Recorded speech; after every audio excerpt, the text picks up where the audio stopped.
sampaikan tadi, mudah-mudahan dengan mendengar ini ketakwaan kita kepada Allah makin. Namun untuk kesempatan berikut ini sampai dengan waktu azan, dan kalau kurang waktu sampai datang waktu qomat, kami beri kesempatan kepada jemaah untuk menanyakan hal-hal yang berkaitan dengan topik kita pada malam hari ini. Kami persilakan. Iya, silakan Pak Rusdan. Iya, silakan. Waalaikumsalam warahmatullahi. Saya tidak bawa pulpen ini, lupa saya. Tanya saya, apakah semua umat muslim itu masuk surga meskipun dia berbuat fasik? Kemudian apakah orang kafir itu pun juga masuk neraka meskipun dia berbuat baik? Bukankah Allah itu maha bijaksana? Bukankah Allah lah yang menciptakan kita menjadi mukmin dan kafir? Iya. Ya, bagus. Silakan Pak Langkah. Yang ketiga Pak Haji Irbani. Ya, silakan Pak Langkah. Waalaikumsalam. Bahwa setiap perbuatan itu pasti ada balasan. Iya. Yang saya pertanyakan, mana letak perbuatan-perbuatan yang dihukumi mubah oleh para ulama? Terima kasih. Iya. Oke. Pak Haji Irbani, silakan. Assalamualaikum. Waalaikumsalam. Rasa takut kepada Allah. Apakah rasa takut kepada zat Allah atau kepada ancaman Allah, azab Allah? Iya. Itu yang kedua, apa beda ampun dan maaf? Iya. Iya. Silakan Ustaz. Singkat-singkat itu. Iya. Iya.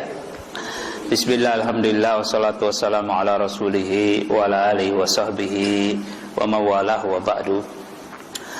Orang muslim semuanya akan masuk ke surganya Allah subhanahu wa ta'ala, dengan syarat mereka tidak membatalkan keislamannya dengan berbuat kesyirikan. Karena Allah subhanahu wa ta'ala berfirman, fa innahu may yusyrik billahi faqad harramallahu alaihi al-jannah wa ma'wahu an-nar. Barang siapa yang menyekutukan Allah subhanahu wa ta'ala, maka Allah akan mengharamkan bagi dia surga dan tempat kembalinya adalah neraka. Orang muslim terbagi-bagi menjadi beberapa golongan dalam kriteria masuk surga. Ada orang muslim yang masuk surga tanpa hisab dan tanpa adab. Tidak dihisab, subhanallah, tidak ditanya-tanya, langsung masuk surga.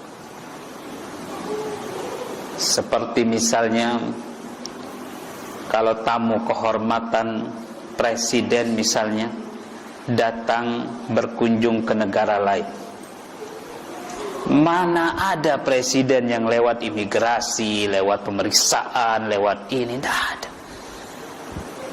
Bahkan di pintu pesawat langsung disambut oleh sekelas menteri biasanya yang menyambut mereka di bandara. Langsung dinaikkan mobil kehormatan, dibawa ke tempat yang paling bagus, penginapan di negeri tersebut. Keamanannya super ketat. Kira-kira gambarannya demikian. Tidak ada yang tanya-tanya paspornya mana, ininya mana, itunya mana, tidak ada. Tanpa hisab sama sekali. Siapa mereka itu? Rasulullah SAW mengabarkan 70.000 jumlahnya. Tapi Allah subhanahu wa ta'ala kembali memberikan nikmatnya kepada umat ini. Setiap satu orang dari 70.000 orang itu ada 70.000 lagi di belakang. Jadi jumlahnya berapa itu? Ciri-cirinya mereka orang-orang yang sangat bertawakal kepada Allah subhanahu wa ta'ala. Artinya sangat bergantung kepada Allah subhanahu wa ta'ala. Apalagi mau berbuat kesyirikan. Namanya orang yang sangat bergantung kepada Allah Subhanahu wa taala, semua diserahkan kepada Allah Subhanahu wa taala.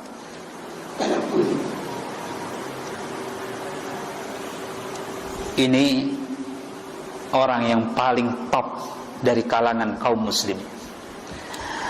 Kemudian setelah itu ada orang yang dihisab, ditimbang amal perbuatannya. Ternyata hasil hisabnya boleh masuk surga. Alhamdulillah, masuklah mereka ke dalam surga, walaupun ditanya-tanya terlebih dahulu. Memang melalui pemeriksaan ini dan itu masuk surga mereka. Golongan yang ketiga, orang yang subhanallah pemeriksaannya alot sekali. Kalau gambarannya mungkin ada bau-bau teroris sehingga negara tidak mau masukin dia. Ini gimana ini, kok ada sinyal-sinyal tidak beres ini orang ini. Ternyata amal keburukannya lebih berat. Tapi alhamdulillah ada pemberi syafaat yang bisa menolong dia. Wah, ini orang saya kenal, sini masuk surga. Wah, ini masya Allah sudah tidak apa-apa kok dia ini, baik orangnya, dimaafkan oleh Allah Subhanahu wa taala. Orangnya dimaafkan karena emang dia tidak melakukan kesyirikan, tidak berbuat hal-hal yang terlampau hebat sekali. Bahkan barangkali ada amalan-amalannya yang menolong dia. Akhirnya masuk surga dia dengan syafaat. Golongan yang berikutnya, ada orang-orang muslim yang sama sekali tidak dapat syafaat. Amal keburukannya lebih besar. Akhirnya mereka harus dicampakkan ke dalam neraka. Waliyadzubillah. Ada yang sebentar di neraka, cuma dicelup sedikit saja terus kemudian masuk surga. Ada yang lama di neraka. Waliyadzubillah. Ada yang sudah di neraka dikasih syafaat. Ada yang lama di neraka sampai habis dosa-dosanya, sampai orang yang terakhir keluar dari neraka. Bagian surganya subhanallah sebesar dunia dan seisi. Saking kasih sayangnya Allah Subhanahu wa ta'ala. Jadi jangan khawatir. Yang penting kita tidak membatalkan keislaman kita. Kita semua masuk surga. Tapi khawatirlah masuk neraka walaupun hanya sebentar, walaupun hanya dicelup saja karena 1 detik. Di dunia ini tidak tahu berapa tahun di neraka sana. Waliyadzubillah. Yang paling ringan, bayangkan yang paling ringan siksaan di neraka. Sudah kita baca hadisnya. Diletakkan bara api di telapak kaki yang mendidih kepala. Apalagi yang di bawah kepala, tidak tahu sudah, bukan mendidih lagi namanya. Kepala yang jauh saja sudah mendidih, baru baranya saja. Ini yang paling ringan, sangat menyiksa tentunya.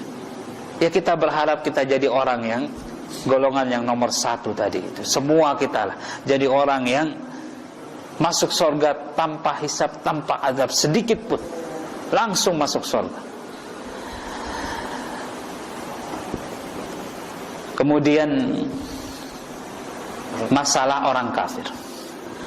Orang kafir bagaimanapun hebatnya perbuatan baiknya, akan tetapi dia tidak berbuat baik kepada Allah Subhanahu wa ta'ala. Itu saja intinya. Intinya Allah Subhanahu wa ta'ala menginginkan kita ini balas perbuatan baik Allah Subhanahu wa ta'ala, bukan kepada manusia.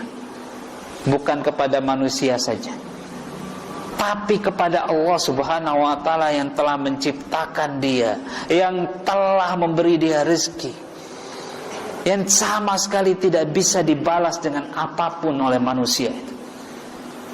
Sedikit yang diminta oleh Allah Subhanahu wa ta'ala, tidak banyak. Akui Allah Subhanahu wa ta'ala sebagai Tuhan, itu saja.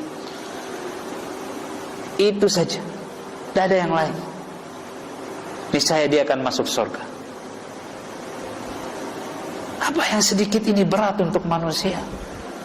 Yang sedikit ini berat untuk orang-orang kafir non-muslim.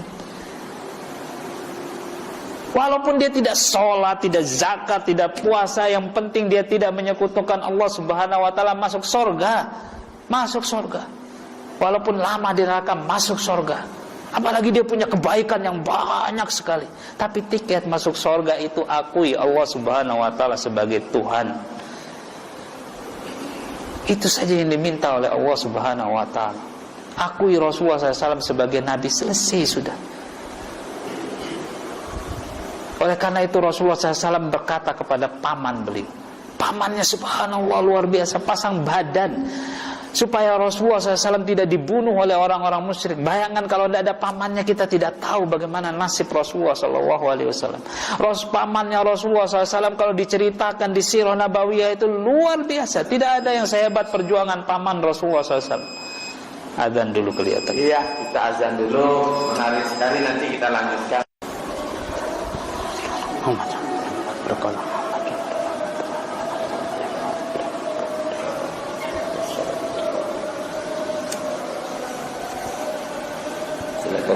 Ya. Bismillah, alhamdulillah, salatu wassalamu ala rasulih wa ala alihi wa sahbihi wa mawalah wa ba'du. Jadi paman Rasulullah SAW yang begitu berjasa, Rasulullah SAW sangat menyayangkan jasa-jasa beliau, akan hilang begitu saja. Sehingga beliau SAW berjuang di akhir hayat paman beliau, di napas-napasnya terakhir, beliau Rasulullah SAW bersabda, ya ammi, wahai pamanku, qul la ilaha illallah, ucapkan la ilaha illallah, kalimatan, satu kalimat saja, uhajjulaka biha indallah, yang aku pakai nanti di hadapan Allah Subhanahu wa taala sebagai alasan supaya engkau tidak disiksa di neraka Allah Subhanahu wa taala. Tapi paman beliau enggan. Begitu besar jasanya, enggan mengucapkan kalimat la ilaha illallah. Oleh karena itu Allah Subhanahu wa taala berfirman, wa ma mana'ahum an tuqbala minhum nafaqatuhum illa annahum kafaru billahi wa birrasulih. Dan tidak ada yang menghalangi mereka untuk diterima dari mereka nafkah-nafkah yang mereka berikan, sumbangan-sumbangan, kebaikan-kebaikan yang mereka berikan, tidak ada yang menghalanginya untuk diterima oleh Allah Subhanahu wa taala illa annahum kafaru billahi wa birrasulih, kecuali satu saja, karena mereka kufur, tidak beriman kepada Allah dan Rasulnya. Allah yang menerima ini amalan-amalan tersebut, bukan kita manusia, bukan. Kalau kita ya sudah, balasnya terima kasih, kita kasih hadiah balik orangnya. Orang berbuat baik kepada kita, orang kafir non muslim, ya kita baikin mereka, kita balas pemberiannya, kita kasih hadiah. Manusia memang hanya bisa seperti itu. Kalau mau balasan dari Allah Subhanahu wa taala, buat amalan tersebut bisa diterima di sisi Allah Subhanahu wa taala. Satu saja syaratnya, beriman kepada Allah dan Rasulnya, selesai urusan. Jadi bukan merupakan sesuatu yang tidak adil dari Allah Subhanahu wa taala. Adil. Kenapa adil? Karena dia berbuat baik, dibalas perbuatan baik oleh manusia, selesai. Kalau mau dia dapat balasan dari Allah Subhanahu wa taala, maka berbuat baik satu saja kepada Allah Subhanahu wa taala, yaitu beriman kepada Allah dan Rasulnya, selesai urusan.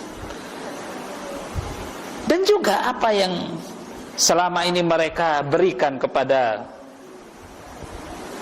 sesama manusia, orang-orang non-muslim yang baik-baik misalnya, berbuat baik untuk sesama manusia. Asal sumber kebaikan itu dari mana sih?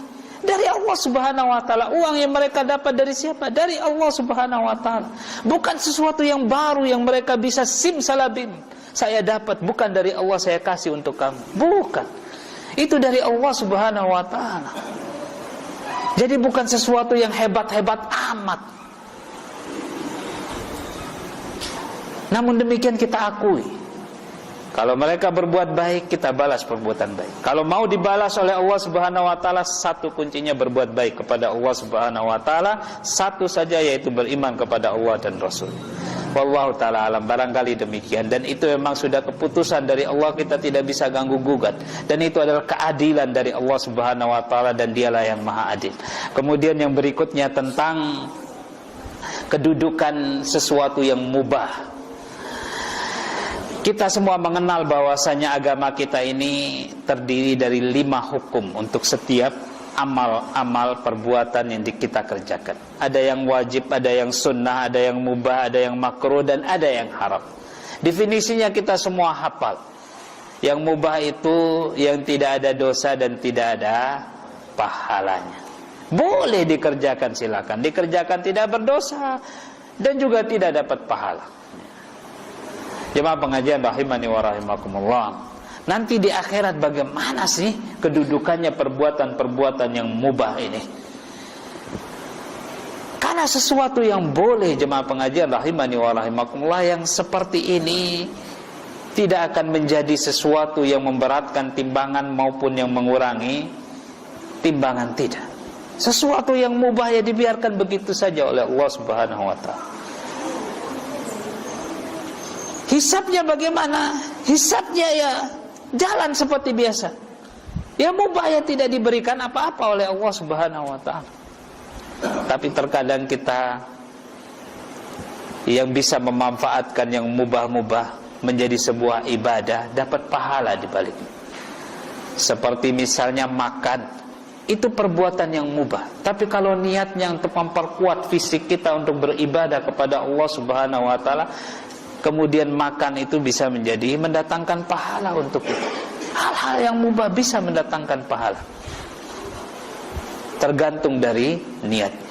Wallahu ta'ala alam. Barangkali demikian. Kemudian yang berikutnya saya mohon maaf. Ya, apa perbedaan ampun dengan maaf? Iya. Yang pertama yaitu perbedaan ampun dengan maaf. Wallahu ta'ala alam. Saya tidak pintar bahasa Indonesia. Sepertinya barangkali kita harus buka kamus bahasa Indonesia, karena memang terjemahan-terjemahan itu biasanya sama saja mengartikan maha pemberi maaf, maha pemberi ampunan.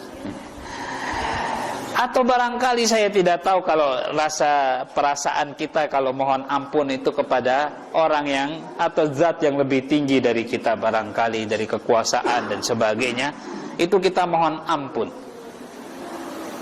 Tapi kalau maaf barangkali antara sesama itu menurut perasaan, barangkali seperti itu. Tapi yang cocoknya itu memang kita ngelihat kamus bahasa Indonesia, karena memang bahasa Indonesia. Kalau dalam bahasa Arab sama-sama saja itu, ya. Sama-sama saja kalau kalimat-kalimat dalam bahasa Arab, walaupun dalam bahasa Arab itu ada ungkapan-ungkapan barangkali yang berbeda-beda, dan itu memang harus kembali juga ke kamus bahasa Arab. Jadi ya wallahu ta'ala alam ya, barangkali mungkin nanti kalau ada waktu kita akan murojaah lagi kamus-kamus bahasa Indonesia, bahasa Arab. Karena memang kamus bahasa Indonesia itu penting juga ya, untuk ustadz-ustadz, dai-dai, untuk kita-kita supaya bisa meluruskan kalimat, itu kamus bahasa Indonesia penting. Satu lagi terakhir. Iya.